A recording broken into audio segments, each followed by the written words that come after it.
Hi, my name is Charles Walsh. I'm currently a student at Davidson College, and I've recently been working with Huron Gastro on this study about COVID-19 testing.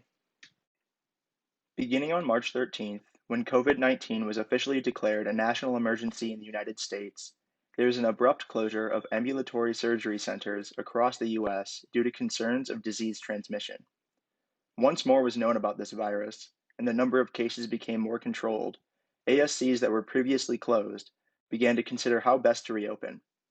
In response, on April 1st, the AGA and Digestive Health Physicians Association offered guidelines on how best to open these ASCs safely and effectively. The AGA and DHPA recommendations were centered on all patients being screened for symptoms of COVID-19 and tested prior to their scheduled procedure, while also emphasizing all endoscopic staff to wear PPE to the fullest of their ability.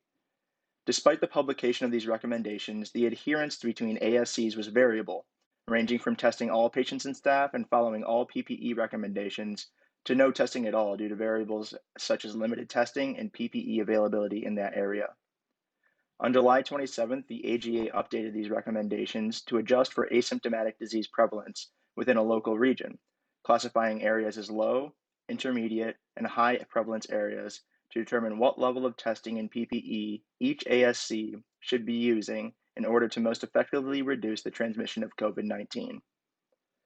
To calculate asymptomatic prevalence, the AGA created an equation by taking the current number of positive cases within a local area, such as a state, county, or city, and subtracting the amount of positive cases 2 weeks prior in that same area to find the number of new cases in the past 2 weeks.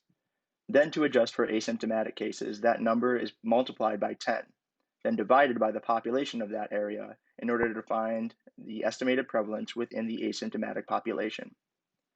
To calculate the asymptomatic prevalence within a local healthcare system, it is recommended to use the available data from these systems that have been screening for asymptomatic individuals in outpatient settings.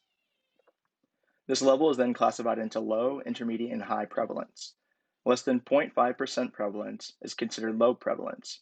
0.5 to 2% prevalence is considered an intermediate prevalence, and any area greater than 2% prevalence is considered a high prevalence area. The aim of our study is to determine the optimal testing strategy prior to elective ASC procedures to minimize the risk of disease transmission and optimize testing capacity. We performed a clinical, non-interventional, observation-based quality initiative of testing prevalence within the Huron Gastro ASC in Washtenaw County, Michigan. From May 11th to June 30th, we abstracted data for 1,000 patients scheduled for an endoscopic procedure. For each patient, we recorded if they were tested for COVID-19, the results of that test, the type of test, whether that be PCR or rapid, the type of procedure they scheduled, if they had any COVID-19 related symptoms, and if the procedure was performed, as well as demographic data such as sex and age. The average patient age during this period was 59 years old. 56.1% of our patients were female, and 76% of our patients were scheduled for a lower endoscopic procedure.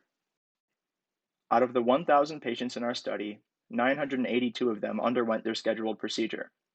Of the 18 patients whose procedures were canceled, 3 of them were due to testing positive, and 15 were due to the patients not undergoing their mandatory testing.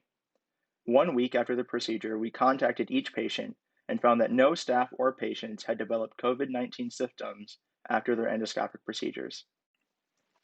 With the updated July 27 testing recommendations, the AGA defined the optimal testing strategy for each respective level of prevalence, depending on that area's availability of both PPE and testing capacity. Our practice here on Gastro falls into the category of abundant testing capacity and abundant PPE availability. As such, if our practice was determined to be low prevalence, we would forego testing and wear full PPE due to the rate of false positives unnecessarily canceling some patients' procedures. If we are intermediate prevalence, we would test each patient scheduled for procedure and continue to wear full PPE. Finally, if we are considered high prevalence, we would forego testing and wear full PPE in order to conserve testing resources for our surrounding area. Following the collection of data in the healthcare system of Huron Gastro, and according to these updated AGA guidelines, we discovered a 0% positive test rate for our practice at the end of May, classifying our practice to be low prevalence area at that time.